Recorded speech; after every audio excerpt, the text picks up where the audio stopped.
Hello students, welcome to Video. I am your new science mentor and in this video we are going to continue our 8th chapter which is metallurgy. So guys, in our previous video we discussed about ionic compounds, some properties of ionic compounds and some basic definition about metallurgy. Now in this video the topics which we are going to cover are occurrence of metals and basic principles of metallurgy. So let's start with our very first topic which is occurrence of metal. पिछले video में हमने देखा था कि exactly metallurgy क्या होती है, तो उसी को एक बार रिवाइज कर लेते हैं. The science and technology regarding the extraction of metals from ores and their purification for the use is called metallurgy. Meaning what? ऐसा साइंस या टेक्नोलॉजी जिससे ओवर से मेटल्स को एक्सट्रैक्ट कर सकते हैं या उनको प्यूरिफाई कर सकते हैं उनको यूज करने के लिए, और इस साइंस को क्या कहते हैं? मेटालर्जी. ठीक है. So now moving to our topic which is occurrence of metal. तो देखते हैं कि मेटल्स किस तरह से हमें मिलते हैं. अब मोस्ट ऑफ द मेटल्स जो है वो रिएक्टिव रहते हैं एंड वो उनके फ्री स्टेट में नहीं रहते नेचर में अवेलेबल, और वो हमें फ्री स्टेट में नहीं मिलते तो हमें किस तरह से मिलते हैं? वो हमें कंबाइंड स्टेट में मिलते हैं. वो एक तो सॉल्ट के फॉर्मेट में रहेंगे जैसे कि oxides, carbonates, sulphides and nitrates. इस फॉर्म में वो कंबाइंड स्टेट में हमें मिलते हैं. हाउएवर जो मोस्ट अनरिएक्टिव मेटल्स है जो कि एयर से, वाटर से या अदर नेचुरल फैक्टर से अफेक्ट नहीं होते, जैसे कि सिल्वर है, गोल्ड है, प्लैटिनम है, वो फ्री मिलेंगे नेचर में. मतलब वो किसी और मेटल के साथ या कंपाउंड के साथ फ्यूज नहीं होंगे. लेकिन जो रिएक्टिव मेटल्स रहते हैं जैसे कि सोडियम है, पोटेशियम है, एल्यूमिनियम है, ये आपको हमेशा कार्बोनेट्स के फॉर्म में, ऑक्साइड्स के फॉर्म में, सल्फाइड्स के फॉर्म में इस तरह से फ्यूज स्टेट में मिलेंगे. The compounds of metals that occur in nature along with their impurities are called minerals. तो मेटल्स जो है अगर वो उनके इम्प्यूरिटीज के साथ कंपाउंड फॉर्म में है तो उन्हें हम क्या कहते हैं? मिनरल्स कहते हैं. The minerals from which the metals can be separated economically are called ores. और ऐसे मिनरल्स जिसमें से हम मेटल्स को इजीली सेपरेट आउट कर सकते हैं उन्हें क्या कहा जाता है? ओर्स. ओर्स में ज्यादातर क्या होता है? मेनली उसमें इम्प्यूरिटीज रहते हैं जैसे कि सॉइल, सैंड और कुछ Rocky substance along with metal compounds. Overs किससे किससे बना रहता है? एक तो सबसे पहले उसमें रहेगा मेटल कंपाउंड्स, देन उसमें कुछ इम्प्यूरिटीज रहती है जिसमें आता है soil, sand and Rocky substances. अब ये जो इम्प्यूरिटीज है, soil, sand and Rocky substances, तो ये जो इम्प्यूरिटीज है इन्हें क्या कहा जाता है? गैंग. मेटल्स जो है ये एक्सट्रैक्ट किए जाते हैं ओवर से by means of various methods of separation. अलग अलग जो सेपरेशन टेक्निक्स है, अलग अलग सेपरेशन मेथड्स को यूज करके ओवर्स में से मेटल्स को एक्सट्रैक्ट किया जाता है. और ये जो मेटल्स को एक्सट्रैक्ट करने की जो प्रोसेस है प्योर स्टेट में, ये मेटालर्जी का ही एक पार्ट है. मतलब क्या कि मेटल्स जो है वो ओवर के साथ फ्यूज रहते हैं, तो ओवर्स में से जो हमें प्योर मेटल को एक्सट्रैक्ट करने की प्रोसेस है वो प्रोसेस मेटालर्जी का ही एक हिस्सा है. ओवर्स को माइंस में से निकाला जाता है एंड उसमें जो गैंग प्रेजेंट रहती है उसे यूजुअली सेपरेट किया जाता है ओवर से at the site itself by various method. मतलब जिस भी माइन से ओवर्स को निकाला गया है वही माइंस पे ही, उसी साइट पे ही अलग अलग मेथड्स को यूज करके जो गैंग है, मतलब जो इम्प्यूरिटीज है, उसे सेपरेट आउट किया जाता है ओवर से. देन जो ओवर्स है उन्हें कैरिड आउट किया जाता है जहाँ पर मेटल्स को प्रोड्यूस करेंगे ऐसी जगह पे ले जाया जाता है और वहाँ पर फिर मेटल्स को एक्सट्रैक्ट किया जाता है प्योर फॉर्म में. देन मेटल्स जो है उसे फर्दर प्यूरिफाई करते हैं अलग अलग प्यूरिफिकेशन मेथड्स को यूज करके, और इस एंटायर प्रोसेस को हम कहते हैं मेटालर्जी. मतलब देखो, माइंस में से पहले ओवर्स को बाहर निकालना, ओवर्स में से जो इम्प्यूरिटीज है, गैंग है, उसे उसी साइट पर क्लीन कर देना, गैंग को एक्सट्रैक्ट कर देना ओवर से. देन ओवर्स को ऐसी जगह पे लाना जहाँ पर मेटल्स को एक्सट्रैक्ट किया जाएगा ओवर से प्योर फॉर्म में. देन मेटल्स को फर्दर प्यूरिफिकेशन प्रोसेस से जाना पड़ेगा, और ये पूरी एंटायर प्रोसेस को ही मिलकर क्या कहते हैं? मेटालर्जी कहते हैं. तो आई होप आपको ये समझा मेटल्स हमें किस फॉर्म में मिलते हैं, कैसे फॉर्म में नहीं मिलते हैं, मेटल्स के साथ साथ क्या क्या इम्प्यूरिटीज रहती है. Okay, so now moving forward to the basic principles of metallurgy. अब प्योर मेटल जो है ये फॉलोइंग स्टेजेस में हमको मिलता है. सबसे पहले होता है कॉन्सेंट्रेशन ऑफ ओवर, देन उसके बाद सेकेंड प्रोसेस है extraction of metals, and third process है रिफाइनिंग ऑफ मेटल्स। तो ऐसे 3 प्रोसेस से गुजरने के बाद हमें प्योर मेटल मिलता है। तो सबसे पहले हम देखेंगे कॉन्सेंट्रेशन ऑफ ओवर्स के बारे में। The process of separating gang from the overs is called concentration of overs. Meaning what कि ओवर्स में से जो इम्प्यूरिटीज मतलब ये गैंग को हम सेपरेट करते हैं, इस प्रोसेस को क्या कहते हैं? Concentration of overs. इस प्रोसेस में क्या होता है, जो कॉन्सेंट्रेशन रहता है डिजायर मेटल का उस कंपाउंड में, वो इंक्रीज हो जाता है। तो अलग अलग वेज यूज किए जाते हैं इस पर्पस में। तो इस प्रोसेस में क्या होता है, in this process the concentration of compounds of a desire metal is increase. मतलब जो मेटल हमें एक्सट्रैक्ट करना है उस मेटल का कॉन्सेंट्रेशन जो है वो बढ़ जाता है। एंड इस पर्पस के लिए अलग अलग वेज यूज करते हैं ताकि हमें मेटल का जो कॉन्सेंट्रेशन है, जो नंबर है, वो बढ़ जाए। हाउएवर जो एग्जैक्ट वे है वो डिपेंड करता है फिजिकल प्रॉपर्टीज ऑफ मेटल पे। जो मेटल ओवर में प्रेजेंट है या गैंग में जो मेटल प्रेजेंट है वो उसकी फिजिकल प्रॉपर्टीज पर डिपेंड करता है कि एग्जैक्ट वे कौन सी यूज करनी है to increase the concentration of desire metal. It also depend upon the reactivity of the metal and the facilities available for the purification.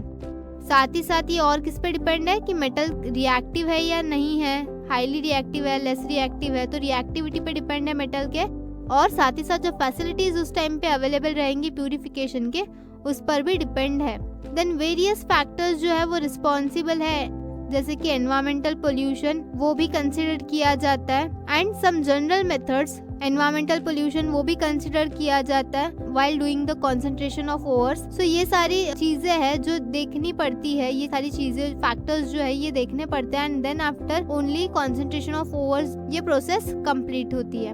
Now moving forward, कुछ अलग methods भी है कंसंट्रेशन ऑफ ओवर्स के, जैसे कि separation based on gravitation, then magnetic separation method, then froth flotation method and leaching।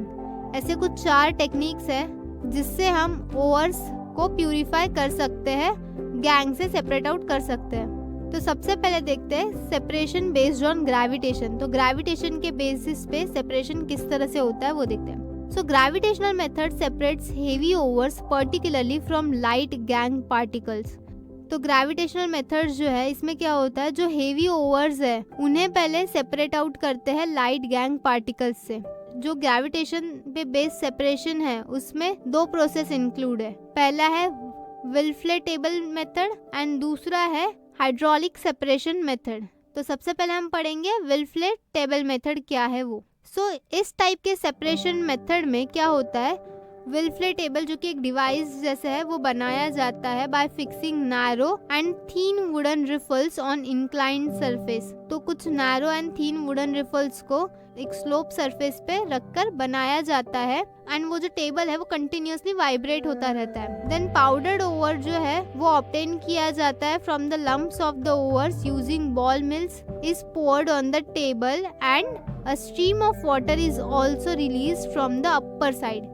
Meaning what कि ore जो है उसे पाउडर फॉर्म में पहले कन्वर्ट करते हैं एंड उस पाउडर ओवर को रिलीज किया जाता है एंड साथ ही साथ वाटर भी रिलीज किया जाता है अपर साइड से। एंड एज अ रिजल्ट जो लाइटर गैंग पार्टिकल्स है वो कैरिड अवे हो जाते हैं फ्लोइंग वाटर के साथ, और जो हेवियर पार्टिकल्स है जिसमें मिनरल्स का प्रोपोर्शन ज्यादा रहता है एंड गैंग का प्रोपोर्शन कम रहता है, वो ब्लॉक हो जाता है वुडन रिफल्स में एंड उन्हें फिर स्लिट्स के द्वारा कलेक्ट किया जाता है। सो इस तरह से ये विल्फ्लेटेबल मेथड जो है वो वर्क करती है। देन उसके बाद है हाइड्रोलिक सेपरेशन मेथड। अब हाइड्रोलिक सेपरेशन मेथड क्या है वो देखते हैं। सो हाइड्रोलिक सेपरेशन मेथड ये बेस्ड करता है वर्किंग ऑफ अ मिल पे। एक टैपरिंग वेसल रहता है जो कि आपने ग्राइंडिंग मिल पे देखा होगा, हमारी जो फ्लोर मिल रहती है, आटे की जो चक्की रहती है, बिल्कुल उसी तरह सिमिलर एक वेसल जो है टैपरिंग वेसल वो यहाँ पर यूज किया जाता है। It opens in a tank like container that is tapering toward lower side. मतलब लोअर साइड में वो टैपरिंग रहता है, नैरो रहता है, छोटा रहता है लोअर साइड में, एंड जो टैंक रहता है उसमें वाटर का आउटलेट रहता है अपर साइड से एंड वाटर इनलेट रहता है लोअर साइड में। मतलब ऊपर साइड से वाटर बाहर आएगा एंड नीचे साइड से वाटर अंदर आएगा। तो इस तरह से सिस्टम रहता है हाइड्रोलिक सेपरेशन मेथड में। देन फाइनली ग्राउंडेड ओवर जो रहता है वो रिलीज किया जाता है टैंक में forceful handful jet of water is introduce in the tank from the lower side. और लोअर साइड से मैंने पहले ही बताया आपको कि लोअर साइड से क्या रहता है, इनलेट ऑफ वाटर, मतलब पानी अंदर आएगा उस वेसल में। फोर्सफुली वाटर जो है वो इंट्रोड्यूस किया जाता है वो टैंक में लोअर साइड से। अब गैंग पार्टिकल्स जो है वो लाइटर रहते हैं एंड इसीलिए वो फ्लो हो जाएंगे with the water jet from the outlet. तो जो आउटलेट रखा है अपर साइड में, उस आउटलेट के थ्रू वाटर के साथ gangue as they are light particles, तो वो सेपरेट आउट हो जाएंगे, मूव आउट हो जाएंगे एंड वो सेपरेटली कलेक्ट हो जाएंगे। एट द सेम टाइम क्या होता है, जो हेवी पार्टिकल्स रहते हैं ओवर के, वो टैंक के बॉटम में कलेक्ट होते हैं। इन शॉर्ट ये जो मेथड है ये बेस्ड होती है on the law of gravitation, जहाँ सेम साइज पार्टिकल जो है वो सेपरेट होते हैं by their weight with the help of water. So इस तरह से हाइड्रोलिक सेपरेशन मेथड जो है ये वर्क करती है। आई होप आपको विल्फ्लेट टेबल मेथड जो है एंड हाइड्रोलिक सेपरेशन मेथड जो है ये समझी होंगी। तो इस तरह से ये वर्क करता है। Now moving forward to our next topic which is magnetic separation method. अब देखते हैं मैग्नेटिक सेपरेशन मेथड क्या है। सो ये जो मेथड है, इस मेथड में इलेक्ट्रोमैग्नेटिक मशीन को यूज किया जाता है जिसमें 2 आयरन रोलर रहते हैं एंड कंटिन्यूअसली वो आयरन रोलर जो है वो मूव होते रहते हैं कन्वेयर बेल्ट के साथ। One roller being magnetic and other is electromagnetic. एक रोलर जो रहता है वो नॉन मैग्नेटिक रहता है एंड दूसरा जो रहता है वो इलेक्ट्रोमैग्नेटिक रहता है। जो कन्वेयर बेल्ट रहता है वो लेदर से या ब्रास से बना रहता है जो कैरी करता है पाउडर ओवर को नॉन मैग्नेटिक रोलर के पास। और जो 2 कलेक्टर वेसल रहते हैं are position beneath the magnetic roller. Magnetic roller के नीचे कलेक्टिंग वेसल रखे रहते हैं। जो नॉन मैग्नेटिक पार्टिकल्स है वो कंटिन्यू रहते हैं उस बेल्ट पर और फिर डिस्टेंट जो कलेक्टर वेसल रखा है उसमें कलेक्ट होते हैं। और जो मैग्नेटिक पार्टिकल्स है वो स्टक हो जाते हैं रोलर पे और वो जो नियर बाय कलेक्टर वेसल रखा है उसमें आके गिरते हैं। आप डायग्राम में देख रहे होंगे इस तरह से ये मैग्नेटिक रोलर रहता है। सो इलेक्ट्रोमैग्नेटिक मेथड जो है ये क्या सेपरेट करता है, magnetic and non magnetic ingredients जो रहते हैं ओवर में उसे सेपरेट करते हैं। जैसे कैसेटेराइट मतलब SnO2 या फेरस टंगस्टेट FeWO4। तो कैसेटेराइट एंड फेरस टंगस्टेट, ऐसे जो magnetic and non magnetic ingredients रहते हैं ओवर में, इन्हें सेपरेट आउट अगर करना है तो मैग्नेटिक सेपरेशन मेथड जो है ये बेस्ट मेथड है। सो इस तरह से कुछ बेसिक मेथड जो है कंसंट्रेशन ऑफ ओवर्स की वो हमने देख ली, जिसमें हमने Wilfley table method, then magnetic separation method and hydraulic separation method जो है ये हमने पढ़ी है। आई होप आपको ये समझ आ गया होगा। Now let's take a break here and we will continue this method in our next video. So the remaining part of the separation based on the gravitation and extraction of metal we will cover in our next video.